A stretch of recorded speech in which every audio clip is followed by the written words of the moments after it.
আসসালামু আলাইকুম ভাইবাদাস, কি অবস্থা সবার? আশা করি সবাই ভালো আছেন, সুস্থ আছেন এবং সাবধানে আছেন। আমি Firoz Parvez, welcome to my YouTube channel MFP blogs and the Bhai Brothers. The Bhai Brothers চ্যানেলটা এখন ইউজ করতেছি না, হয়তো বা ইউজ করবো সামনে। তো আজকের ভিডিওটা যে টপিক নিয়ে কথা বলবো আমি, সেটা হলো আপনার বাইকের কি মাইলেজ কমে যাচ্ছে বা আপনার বাইকের মাইলেজ কি বাড়াইতে চাচ্ছেন। তাহলে বাইকের মাইলেজ কমে গেলে কি কি কারণে মাইলেজ কমে যেতে পারে আর কি কি কাজ করাইলে আপনার বাইকের মাইলেজটা বাড়বে। তো আজকের ভিডিওটা এই টপিকটা নিয়েই সাজাইছি আমি। তো আপনার বাইকের যদি মাইলেজ কমে যায় তাহলে সম্পূর্ণ ভিডিওটা দেখুন, আশা করি আপনার বাইকের মাইলেজ একটু হলেও বাড়বে আর মাইলেজের সমাধানটা পেয়ে যাবেন আপনি এই ভিডিওতেই। তো সম্পূর্ণ ভিডিওটা দেখতে থাকুন।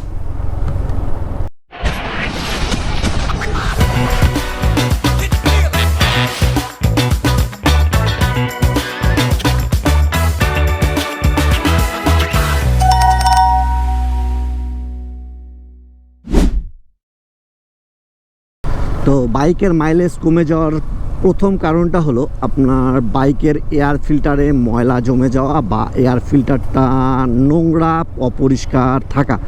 আপনার বাইকের যদি এয়ার ফিল্টারে ধুলাবালি বা আপনার ময়লা হয়ে একাকার হয়ে যায় তাহলে আপনার বাইকের মাইলেজ কম দিবে, এটাই স্বাভাবিক। আপনার বাইকের এয়ার ফিল্টার যদি পরিষ্কার না থাকে তাহলে আপনার বাতাসটা আপনার ইঞ্জিনে ঢুকতে পারে না, এজন্য আপনার বাইকের মাইলেজটা একটু কম হয়, কমে যায় আর কি। তো আপনারা চেষ্টা করবেন সবসময় যে আপনার প্রতিটা সার্ভিসেই বা আপনার যখনই মেকানিকের কাছে কোনো না কোনো কাজ করাবেন সেই কাজের ফাঁকেও আপনার বাইকের এয়ার ফিল্টারটা একবার হলেও পরিষ্কার করে নেবেন। যারা সুজুকি জিক্সার মোটন বাইকটা ইউজ করেন তাদের বাইকের এয়ার ফিল্টারটা বাতাস মেরে নিলেই হয়ে যায়। আবার অনেক বাইক আছে আপনার প্লাস্টিকের বা রাবারের, সেগুলো আপনার ধুইলে হয়ে যায়। তো আমাদের যারা সুজুকি জিক্সার মোটন বাইক ইউজ করি তারা তো আর ধুইতে পারবো না, যেহেতু এটা কাগজের। তো সেক্ষেত্রে আমাদেরকে করতে হবে, আপনার বাতাস মেরে নিতে হবে। তো এয়ার ফিল্টার ময়লা থাকার কারণে বা আপনার অপরিষ্কার থাকার কারণে আপনার বাইকের মাইলেজটা কমে যায়। একটা এয়ার ফিল্টার একটা বাইকে সর্বোচ্চ আপনার 6 থেকে 7,000 কিলো চালানো যায় একটা এয়ার ফিল্টার দিয়ে। এর পরবর্তীতে আপনার পরিবর্তন করে নেওয়াটাই বেটার। তো দ্বিতীয় কারণটা হলো বাইকের স্পার্ক প্লাগে ময়লা জমে যাওয়া বা কার্বন জমে যাওয়া। সেক্ষেত্রে আপনার বাইকের স্পার্ক প্লাগটা যখনই আপনি সার্ভিসে যাবেন ওই এয়ার ফিল্টারের সাথে পাশাপাশি দেন আপনার স্পার্ক প্লাগটাও পরিষ্কার করে নেবেন। আর যদি দেখেন যে আপনার স্পার্ক প্লাগটা পরিবর্তন করতে হবে তাহলে অবশ্যই পরিবর্তন করে নিন। আর ওটা ঘষে মাঝে যে আবার লাগাই দিবেন তা করিয়েন না, এতে করে আপনার বাইকের ক্ষতি আরও বেশি হবে। পরিবর্তন করে নেওয়াটাই বেটার হবে। তো 3 নাম্বার যে পয়েন্টটা, সেই পয়েন্টটা আমরা কম বেশি সব বাইকাররাই করে থাকি, এমনকি আমি নিজেও মাঝে মধ্যে এই ভুলটা করে থাকি। এই জিনিসটা চেক করার সময় পাই না আমি। তো সেক্ষেত্রে সেই পয়েন্টটা হলো আপনার বাইকের টায়ার প্রেশার। তো আপনার বাইকের টায়ার প্রেশার যদি কম থাকে সেক্ষেত্রে আপনার বাইকের মাইলেজটা একটু ড্রপ করবে। তো আপনারা সবসময় চেষ্টা করবেন যে প্রতি সপ্তাহে একবার করে হলেও বাইকে টায়ার প্রেশারটা চেক দেওয়া আর টায়ার প্রেশারটা সঠিক পরিমাণে দেওয়া। দেন 4 নাম্বার পয়েন্টটা হলো আপনার ক্লাসের ব্যবহার। তো আপনারা যত বেশি আপনার বাইকের ক্লাসের ব্যবহার করবেন এতে করে তত আপনার বাইকের মাইলেজটা কমতে থাকবে। তো এই জিনিসটা আমরা সিটির ভিতরে বেশি করে থাকি, যে আপনার সিটিতে একটু জ্যাম লাগে বেশি। তো জ্যামে আমাদের ক্লাসের ব্যবহারটা বেশি করতে হয়। আপনারা চেষ্টা করবেন তাও যে ক্লাসের ব্যবহারটা যেন একটু কম করতে হয়। আর এরকম ফাঁকা রোডে আপনারা ক্লাসের ব্যবহারটা খুব কম করবেন। আপনার যদি ব্রেক ধরার প্রয়োজন হয় তাহলে আপনি ইঞ্জিন ব্রেকে ব্রেক ধরুন, ক্লাস ছেড়ে দিয়ে দেন আপনার পিক আপটাও ছেড়ে দিয়ে হালকা হালকা 2টা ব্রেক একসাথে প্রেস করুন, দেখবেন আপনার বাইকটা স্লো হয়ে গেছে। দেন আপনার একদম স্লো হয়ে গেলে দেখুন তখন আপনার বাইকের ক্লাসটা প্রেস করবেন, তো এতে করে আপনার বাইকের মাইলেজটা একটু বৃদ্ধি পাবে। তো 5 নাম্বার পয়েন্টটা হলো আপনার আমরা অনেক সময় আমাদের বাইকে হেভি ওয়েট বহন করি, যেমন ব্যাগ, দেন আপনার কেরিয়ার, এই ধরনের জিনিসগুলো আমরা অনেক সময় বহন করে থাকি। তো এই জিনিসগুলো আমরা প্রয়োজনের বেশি ছাড়া বহন করব না। ধরেন আপনি একটা লং ট্যুরে যাচ্ছেন, আপনার 4-5টা ব্যাগ বাঁধছেন, বাট আপনার 4-5টা ব্যাগের প্রয়োজন নাই। তো সেক্ষেত্রে আপনার যতটুকু প্রয়োজন ততটুকুই নেন, এতে করে আপনার বেশি ব্যাগ সামানা বাঁধলে বাইকটা বেশি ভারী হয়। দেন তার পাশাপাশি আপনি যে গতি তুলতেছেন সেই গতি আপনার একটু কমে যাবে, কারণ আপনার বাতাসটা রোধ করবে সেই ক্যারিয়ার বা ব্যাগগুলো। ভারী ওয়েটের কারণে আপনার বাতাসটা রোধ করবে, এতে করে বাইকটা একটু কম আগাবে আর বাইকের মাইলেজটা একটু ড্রপ করবে। তো এই জিনিসটা আপনারা করা থেকে বিরত থাকবেন আর চেষ্টা করবেন যতটুকু প্রয়োজন ততটুকুই জিনিস বহন করা। দেন 5 নম্বর পয়েন্টটা হলো আপনার বাইকের ইঞ্জিন অয়েল সঠিক টাইমে আমরা পরিবর্তন করি না, এতে করে বাইকের অনেক প্রবলেমই হয়ে থাকে। তার ভিতরে একটা আপনার বাইকের মাইলেজটা ড্রপ করা।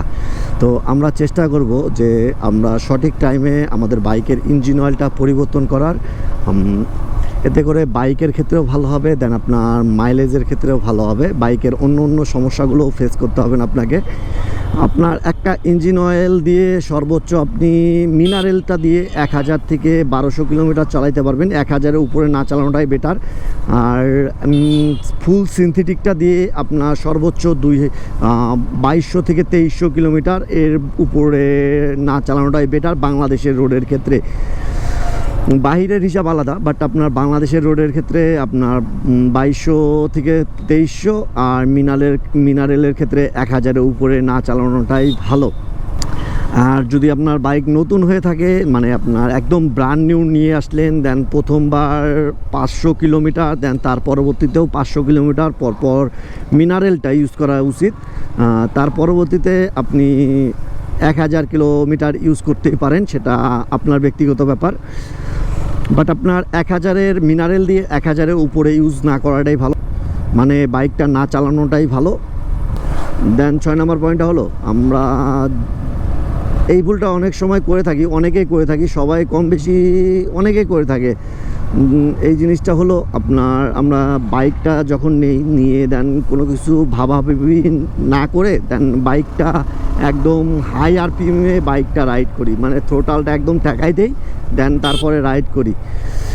তো এই জিনিসটা করাটা ঠিক না, এতে করে আপনার বাইকের ইঞ্জিনে প্রেশারটা বেশি পড়ে।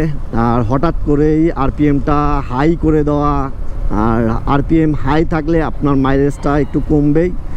তো সবসময় চেষ্টা করবেন যখনই রাইড করেন আপনার আরপিএমটা ঠিক রেখে বাইকটা রাইড করার। আপনারা সবসময় চেষ্টা করবেন 5000 থেকে 7000 আরপিএমের ভিতরে বাইকটা রাইড করার। দেন 7 নম্বর পয়েন্টটা বলি। 7 নম্বর পয়েন্টটা হলো আপনার হঠাৎ করে ব্রেক ধরা, মানে কারণে অকারণে ব্রেকটা ধরা। কারণে ব্রেক ধরলে তো সেটা স্বাভাবিক বিষয়, বাট আপনার অকারণে ব্রেক ধরলে সেটা আপনার ভুল করতেছেন। সেটা আপনি ধরেন এই যে ফাঁকা রাস্তায় আপনি মজা করতেছেন, আপনার ফ্রেন্ড পিছনে বসে আছে, বা আপনি এমনিতে মজা টজা করতেছেন, হুট করে যাচ্ছেন, ব্রেক করতেছেন, দেন আবার রাইড করতেছেন, ব্রেক ধরে আবার চালাই দিচ্ছেন, তা আবার ক্লাচ ধরে ব্রেক, আপনার ইঞ্জিন ব্রেকে না, বাট আপনার ক্লাচ ধরে ব্রেক করলে এই জিনিসগুলো করা থেকে বিরত থাকুন। এই জিনিসগুলোতে আপনার বাইকের মাইলেজে একটু প্রভাব ফেলতে পারে। তো চেষ্টা করবেন সবসময় যে আপনার যদি প্রয়োজন হয় তখনই ব্রেক করুন, অপ্রয়োজনে ব্রেক করার দরকার নাই, মানে ব্রেকটা প্রেস করার দরকার নেই। দেন 8 নম্বর পয়েন্টটা হলো, এই পয়েন্টটা একদম ইম্পর্টেন্ট একটা পয়েন্ট, আপনার কার্বোরেটরে ময়লা জমে যাওয়া, মানে ফুয়েল ইনজেকশন আপনার জাম হয়ে যাওয়া বা আপনার ফুয়েল ইনজেকশনে ময়লা ঢোকা, সেই জিনিসটা হলে এই জিনিসটা হলে আপনার বাইকের মাইলেজের ক্ষেত্রে প্রভাব ফেলবে। দেন আরও অনেক ক্ষেত্রেই প্রভাব ফেলবে। তার ভিতরে আপনার বাইকের স্টার্টটা অফ হয়ে যাওয়া, মানে চলতি অবস্থায় বাইকের স্টার্টটা অফ হয়ে যাচ্ছে, বা আপনার স্টার্টটা নিতে একটু প্রবলেম হচ্ছে, সেলফ স্টার্টটা বা সেলফ স্টার্ট নিতে একটু প্রবলেম হচ্ছে। এই প্রবলেমগুলো হয় কার্বোরেটরের কারণে। কার্বোরেটর যদি ময়লা জমে থাকে তাহলে এই জিনিসটা হবে। তো আপনার এই জিনিসটা যদি হয় আর এই সবগুলো কাজ করলেন তাও যদি না হয় তাহলে শেষমেশ আপনি কার্বোরেটরটা পরিষ্কার করে নিন। দেখুন কার্বোরেটরটা খুলুন, দেখুন যে ওখানে ময়লা জমে আছে কি না। আর মেকানিককে দেখাইলেই তারা আপনার বলে দিতে পারবে যে কোন জিনিসটার কারণে আপনার মাইলেজটা ড্রপ করতেছে। তো এই সমস্ত কাজ করুন, দেখুন আপনার বাইকের মাইলেজটা একটু হলেও বাড়বে। আর মাইলেজটা আশা করা যায় অনেকটা ভালো মাইলেজ পাবেন, আগের তুলনায় অনেক ভালো মাইলেজ পাবেন। তো আমি নিয়মিত এই কাজগুলো সবগুলোই করে থাকি, সব সময় এই কাজগুলো দেখি, এই জিনিসগুলো আমার প্রবলেম আছে নাকি, যদি প্রবলেম থাকে আমি ঠিক করে নেই। আর প্রতিটা সার্ভিসেই আমি এই সমস্ত কাজগুলো করে থাকি। এতে করে আমার বাইকটা আপনার ভালো একটা মাইলেজ দেয়। আমার সিটিতে আপনার বাইকটা থেকে মাইলেজ পেয়ে যাই আমি 44-এর আশেপাশে, আর হাইওয়েতে আমি পাই 48। এটা একদিন চেক করছিলাম, 48 মাইলেজ পাইছিলাম। তো এতে করে আলহামদুলিল্লাহ ভালো মাইলেজ পাইতেছি আমার বাইকটা থেকে। আমি যেহেতু আমার বাইকটা ভালোভাবে মেনটেনেন্স করতেছি, এজন্যই আমার বাইকটা থেকে ভালো একটা মাইলেজ পাচ্ছি। তো আপনাদের বাইকের যদি মাইলেজ ইস্যু থেকে থাকে তাহলে এই সমস্ত কাজ করান, তাহলে আপনার বাইকের মাইলেজটা ভালো পাবেন। তো ভিডিওটা যদি ভালো লেগে থাকে তাহলে অবশ্যই আমাকে কমেন্টে জানাই দিবেন। আর বর্তমানে আপনি আপনার বাইকে কত মাইলেজ পাচ্ছেন সেটা কমেন্ট বক্সে লিখে দেন। ভিডিওটা এখানেই শেষ করতেছি, দেখা হচ্ছে নতুন কোনো ভিডিওতে। ভালো থাকুন, সুস্থ থাকুন, আল্লাহ হাফেজ।